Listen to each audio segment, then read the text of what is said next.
Likovno društvo Kranj se je v sodelovanju s fotografom Arnejem Hodaličem odločilo, da bodo v okviru 5. mednarodnega festivala likovnih umetnosti tudi izobraževalni.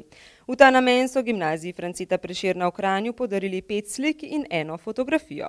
Edukacijski namen je ta, da se otroci vseh starosti čim bolj srečajo z estetskimi prijemi, kajti v zadnjem času se vidi, da je pomanjkanje v bistvu estetskih principov znotraj edukacijskega sistema zelo veliko, se pravi, da je premalo ur v šoli likovne kulture in pa tudi potem še posebej v srednji šoli, ko človek dosti bolj dorašča in to je teh ur zelo malo.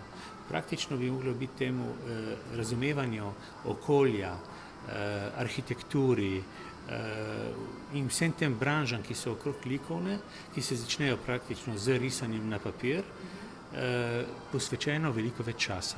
Stena z likovnimi upodobitvami krasi prvo nadstropje gimnazije in bo skrbela za ustvarjalnost dijakov.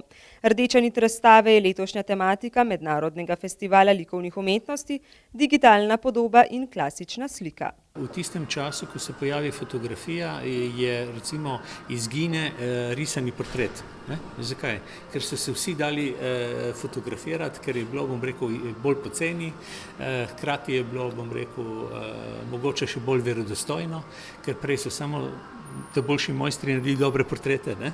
In bo rekel, vse to je vezano. In tako je tudi recimo ta nova tehnologija, ki je zdaj prišla, praktično izpodriva oziroma se vsiljuje v klasična izrazna sredstva. No in prav ta moment v bistvu hoče ta festival pokazati kot celota. Klasično sliko so tokrat z digitalno noto prepletli na različne načine, s kolaži, lepljenkami, potiski in podobno. Likovna umetnica Klementina Golja je predstavila delo iz svojega cikla slik Vmesni prostor. No, jaz že od vsega začetka v mojih delih uporabljam tudi kolaž.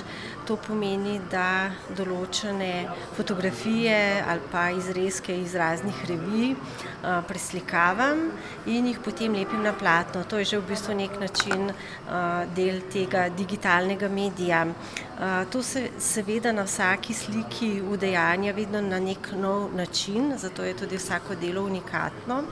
Vpliv digitalizacije je v zadnjem času tako močan, da se morajo z njo soočati tudi likovni umetniki in jo uporabljajo v raznih slikarskih formah. Tako dijaki kot profesorji so za tako veliko donacijo vredno 9000 evrov zelo hvaležni in ponosni, da krasi prostore prav njihove šole.